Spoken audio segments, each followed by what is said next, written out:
चलो जी चीजें शुरू कर लेते हैं मंडे नाइट रॉ की व्यूअरशिप से कि इस हफ्ते द फ्लैगशिप शो ने क्या गुल खिलाया। भले ही डब्ल्यूडब्ल्यू ने रॉ को अच्छा बनाने के लिए सारे के सारे बेस्ट मैचेस यहीं पे ठूस डाले, सीएम पंक ड्रू मैकिंटायर भी हमें दिखा दिए, लेकिन क्या इनका बेड़ा पार हुआ? तो भाई ऐसा कुछ भी नहीं हुआ और गब्बर भी खुश नहीं हुआ क्योंकि रॉ को मिलते हैं महज 1.619 मिलियन की व्यूअरशिप। अब तो क्या डब्ल्यूडब्ल्यू और हमने ये सब सुनने की आदत डाल ही ली है क्योंकि कितना भी अच्छा शो को बुक कर लो भाई होता वही है जो ऑडियंस को चाहिए, और वो कभी भी रॉ को जस्टिफाई करती ही नहीं है। हो सकता है ये चैनल की वजह से हो, यूएस एक बड़ा नेटवर्क जो है वहाँ पे और भी चीजें आती हैं, बट फ्राइडे नाइट स्मैकडाउन जाना जाता है अपनी कंसिस्टेंट परफॉर्मेंस के लिए, और इस बार भी उन्होंने कुछ वैसा ही करके दिखाया क्योंकि स्मैकडाउन जो हो रहा था मोहेगन सन अरीना से, उस शो को मिले हैं 2.148 मिलियन की व्यूअरशिप। अब इसे कहते हैं ना असली फ्लैगशिप शो। और भाई अब तो डब्ल्यूडब्ल्यू को कह देना चाहिए कि भाई मंडे नाइट रॉ नहीं बल्कि स्मैकडाउन हमारा अच्छे से फ्लैगशिप शो है, कम से कम वो उनकी लास्ट तो बचा लेता है। बट आप इस वीडियो को एंड तक पूरा देखना क्योंकि शायद एक रेसलर ने अपना नाम चेंज कर लिया है। एंड नाउ आप देख रहे हैं रेसलमैनिक्स, सब्सक्राइब करना तो बनता है। वेल टोंगा लाओ भले ही वो डब्ल्यूडब्ल्यू में आ चुके हैं, उन्होंने अपना डेब्यूट भी कर लिया है, लेकिन डब्ल्यूडब्ल्यू ने सोचा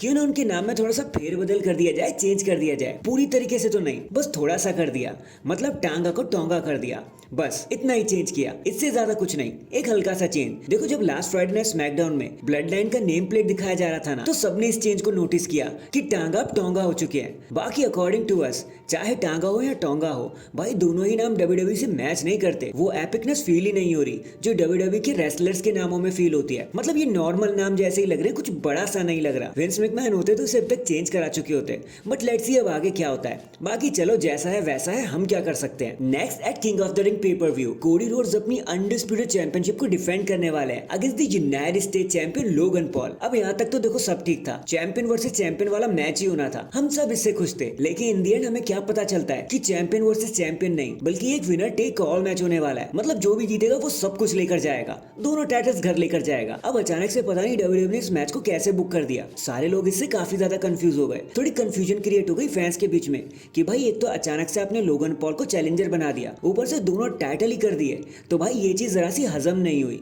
मैं ऐसा इसलिए भी कह रहा हूँ क्योंकि लोगन पॉल का तो पक्का है कि वो जीतने ही नहीं वाले, लेकिन अगर कोडी रोड्स जीत जाते हैं तो क्या वो दोनों टाइटल्स को अपने पास रखेंगे?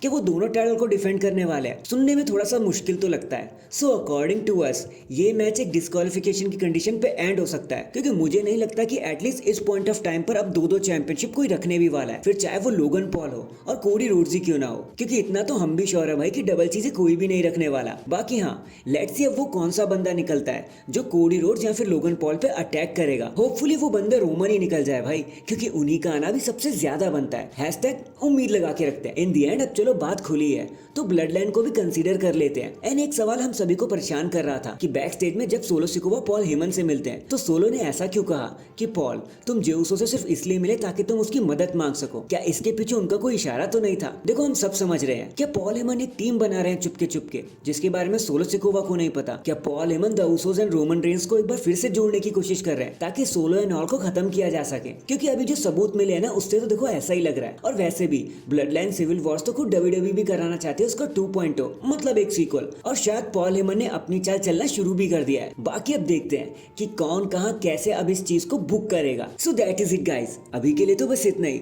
आप मुझे बताना ये ब्लड लाइन सागा, ये सोलो सिकोवा, रोमन रेंस, ये सारे भाई आखिर में कहां जाने वाले हैं? कमेंट करके जरूर बताना। एंड चैनल पर नया है तो चैनल को जल्दी से लाइक एंड सब्सक्राइब कर दो। बाकी मैं मिलता हूँ आपसे किसी और अपडेट के साथ, तब तक के लिए अपना ख्याल रखें और खुश रहें।